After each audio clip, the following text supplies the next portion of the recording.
We are incredibly honored to have this group of individuals here this afternoon. The topic that we're going to discuss is one that's come up a couple of times. Actually, it's been referenced. There's many policies in this state that are coming together to inspire this clean energy future, the where we want to go, how we want to have this island, a series of islands become more sustainable, and how we might inspire the rest of the world. And the particular topic for the last panel of the day is the carbon standard that we're debating and starting to talk about here in Hawaii. We have a really wonderful group of individuals here, as I mentioned, Representative Chris Lee, and he is with the Hawaii State Legislature. He's also the chair of the energy panel that's come up with a lot of these different policies. We have Commissioner David Hochschild, I'm sorry. I tried. And we also have, and he's with the California Energy Commission. So the state has put a lot of these ideas into place and has a great market that they're going to talk about and how it might have reference for what's going to develop here in Hawaii. And finally, we also have Peter Ingram. He's the CEO of Hawaiian Airlines, and he's going to bring the business point of view to this discussion. So Representative Lee, I wanted to start with you, since you were instrumental in this new legislation that was just signed into law last week, actually. One part of it being that the state will be carbon neutral by 2045, the declaration of intent there, as well as now putting in place a carbon offset program, some sort of program to help inspire a profitable evolution. So can you give us a better sense of give us a little bit more background on what you're hoping to accomplish and why, if you believe it, I believe you do, this is so closely tied to this 100% declaration that the state has made? Sure, this is still new, I think. We are still soliciting feedback, I think, from the community, from the stakeholders and the business community, and all the other players who've been a part of this, including our colleagues at the legislature, who really made possible some of the policy goals that we've put in place in recent years. And I think for us, it is about taking the momentum we have and translating it forward. We've had our 100% RPS on the books for about 3 years now. We've got the counties on board with moving toward 100% clean transportation on the ground. We've got folks in the business and private sectors who are doing their part to profitably take action. But what we didn't have was something that tied together all these different sectors. And so this year, I really want to give credit to my fellow legislators, some of whom are here today, for thinking outside the box to figure out what next steps can we take to open up the doors to additional investment, to additional progress, and ultimately our forward momentum, translating our 100% renewable energy efforts in the electricity sector, tying them together with our transportation sector, and now dealing with ultimately what is the 800-pound gorilla that we're trying to address in the room, which is our contribution to climate change here in Hawaii. So moving toward this broader goal really, I think, ties everything together nicely and lays the foundation for folks like Peter and others to be able to do more with the resources that we have and the capital flowing into the state as a result. So give me a sense of what's next, right? So you've made this again, another bold declaration and put this program out there. So what has to happen now? Like, who's going to be involved with defining what goes into place? We've got some great folks from all sectors working together to do really two things. One, figure out from a metrics perspective, one, how we address carbon in Hawaii. How do we measure it? How do we catalog it? How do we tie into other markets that exist in California and other places? And secondly, with that data and with that foundation in place, how do we empower our local stakeholders to be able to take advantage? And where there are states like California and others that are far ahead of us in that respect, how do we leverage their capacity and their resources and their carbon credits to be able to help our local businesses right here? Which sectors are involved? Right now we've got, on this group, we got a big focus on agriculture, our local farmers and ranchers who could take advantage of their best practices to sequester carbon.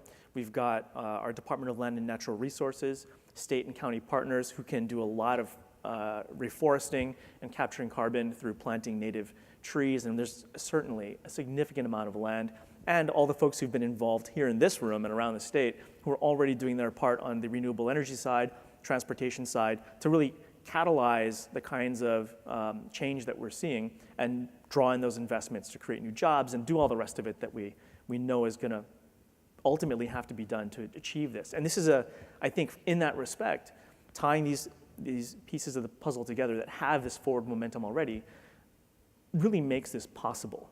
And I think everyone we've talked to believes that we can do this as a state, and doing it, we will open the door to similar kinds of progress in other states and hopefully the rest of the world.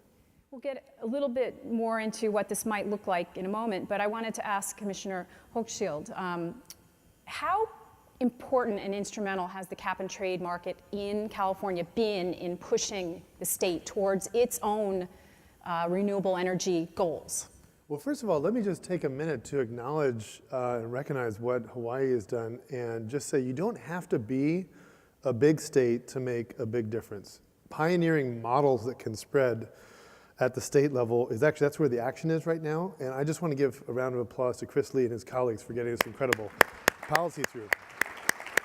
Because I think it's pioneering and I think it's visionary. And if you look at the ultimate energy destination where we need to go, where we will go, to me, it is 100% renewable and the electrification of almost everything. And policies like the 100% RPS, and like this carbon-free standard that has been set up, really help drive that. In California, we started our cap and trade program in 2012, and there were a lot of critics that propagated a lot of mythology about all the disasters that would befall our state, unemployment going up and the lights going out and companies leaving the state. So what happened? We were, at that time, the 9th largest economy in the world. Today, we're the 5th largest economy in the world. Economic growth in our state since 2000, 46%. The rest of the United States, 35%, right? It has actually been a giant sort of source of gravity for new capital to come into the state. Our largest manufacturing operation in the state of California today is an electric car factory.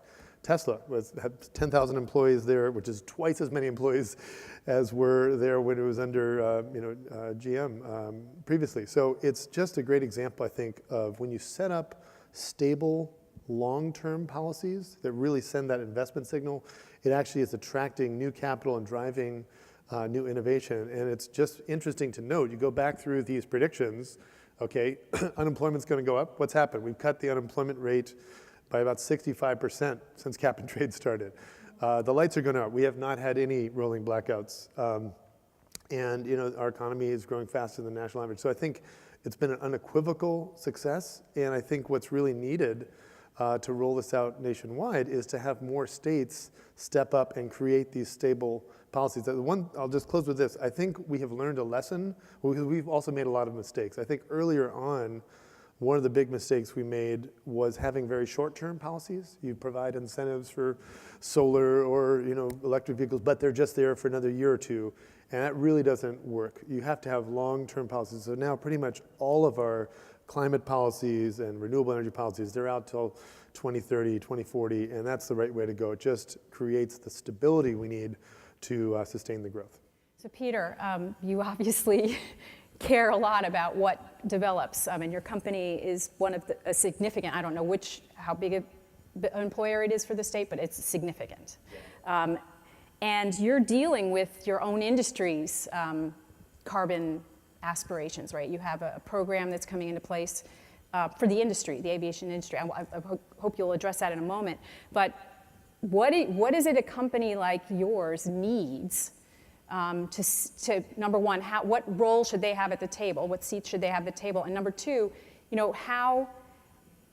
what is it that would inspire you to think that this is a great opportunity? Yeah, a couple things to address there. One, the air transportation industry is actually not part of the state program. So we're not directly affected by this particular piece of legislation, but that doesn't mean we think, well, we should just stand on the sidelines. And one of the things we've believed at Hawaiian is that we have an important stake in the long-term sustainability of Hawaii. And when I talk about sustainability, I think it's in terms of economic sustainability, because we're so tied to the #1 industry here, which is tourism. It's environmental sustainability. Part of the reason we are so desirable as a tourism destination is because people love to come here and take advantage of the beautiful environment, the beautiful climate. If we destroy that, we have destroyed the source of our demand. And it's socioeconomic, social sustainability as well. So we think all those things are important to our community, and therefore we should have a seat at the table. I sort of remark on the comment about the electrification of everything. One of the last things to go, it's a noble goal, one of the last things to go is going to be commercial air transportation, which is something that virtually everyone consumes now. We've done a great job of democratizing air travel, so where a great proportion of our population uses it. But it's a hard thing still. It's a hard thing to put a big, heavy piece of machinery into the air and fly it thousands of miles, and you need fuel that carries a lot of energy generation capability and yet is stable enough to fly inside an aircraft where you've also got 300 souls that you're trying to deliver safely to the other end of the route. So we're not soon going to be electrified, although there are some efforts in the industry around research of electric airplanes, generally smaller scale than universally smaller scale than what Hawaiian's flying today commercially.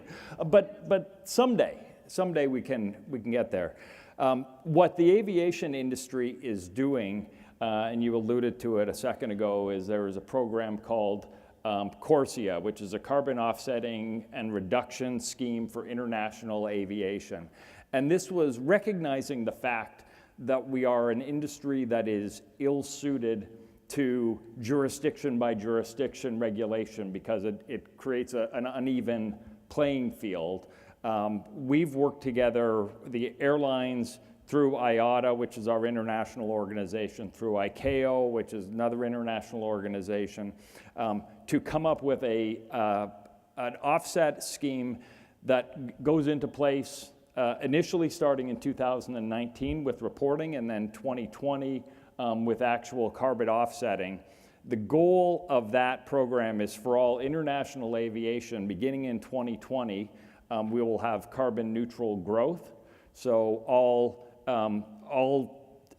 carbon production in excess, or carbon production in excess of what there is in 2020 will be offset by credits, and with a goal by 2050 that we cut the overall emissions by 50%.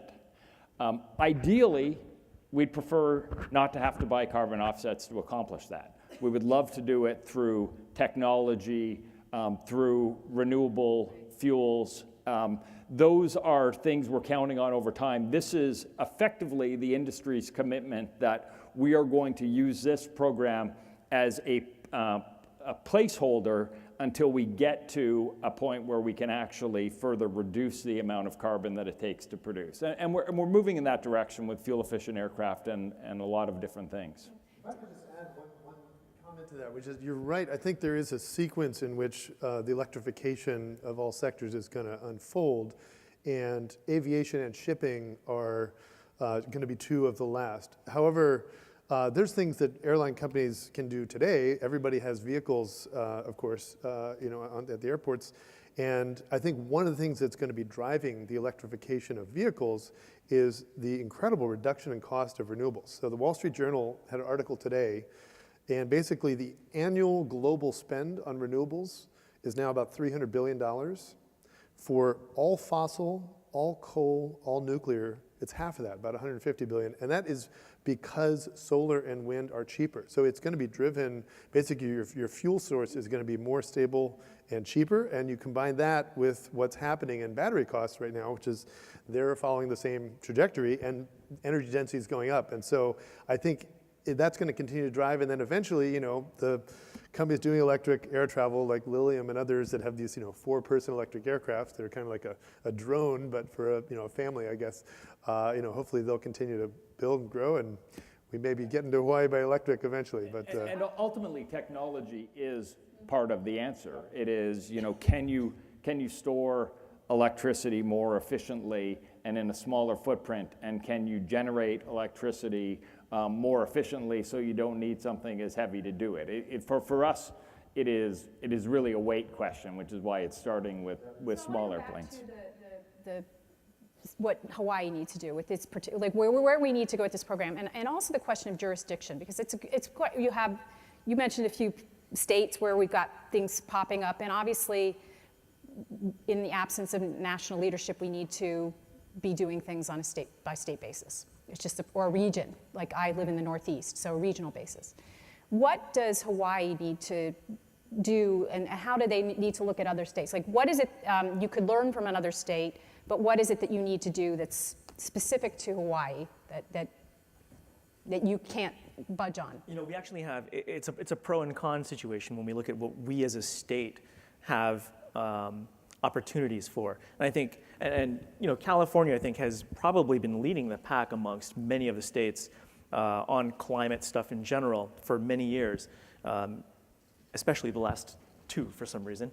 But they've faced challenges like every state when it comes to the Commerce Clause, when it comes to how to coordinate, how to, for example, if you're dealing with ground transportation, measure all the cars that are within your state.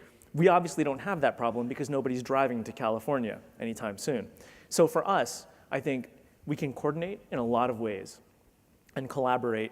And where they're running into trouble, we're able to just sail ahead because we don't have the similar kinds of challenges they have. So for us, one of the things that we're working on right now, and I really have to give credit to Governor Ige and his administration for working with Governor Jerry Brown in California, as well as Governor Inslee from Washington and a number of other states, to behind the scenes really align a lot of the resources that are available. Because as states, we are all resource limited, I think. And with the federal government not being as at the forefront, let's say, on renewable energy when it comes to the resources being provided to states these days, it's really up to us. So for example, California's got billions of dollars that they're investing in their renewables efforts and transportation and all the things. We have millions of dollars here in Hawaii. So the question is, can we coordinate at an agency level, at a legislative level and other places, and even business to business and utility to utility to leverage those resources? So because we have higher penetration rates of renewable and distributed energy, for example, we are asking technical questions here that no one else is in other places. But California, for example, is doing a lot more when it comes to transportation. So can we leverage those resources, have them ask some of the questions for us, do some of that analysis? We share our results collectively, everybody wins. It's something that I'm hoping whoever the next governor is of California, Gavin Newsom, I presume, will continue forward with. And yes, I'm not going to make the same prediction for us here in Hawaii, but I do think regardless, that relationship is going to persevere because we simply cannot do without it. Elaine, we have time for one question from this sidebar. Shall you indulge us? Sure. I can't see you, but speak. Okay. There you go. Hi. Hi. So recently the carbon tax proposal died in Hawaii, but there's a lot of value in people talking about the 45Q carbon tax credit enhancement and how that's going to create this carbon value market for carbon tech innovation, carbon sequestration and different kinds of products and things like that. And also just the idea of some kind of a market for carbon. What is the mechanism look? Is there another mechanism if carbon tax is not the solution for Hawaii, specifically for Rep. Lee, and then maybe California, or maybe even Peter, you want to weigh in, given how successful you think that could be locally? Sure, let me just chime in by saying, Hawaii, I think unlike other states, has had one of the best natural carbon taxes on it for generations, and that's the cost of getting fossil fuels to us in the first place that other states don't really have. So for us, we've not only got that additional cost, which clearly influences how our renewable market reacts and what pencils here in Hawaii, but also we've got our barrel tax, which is generating about $50 million a year on all fossil fuels coming into the state.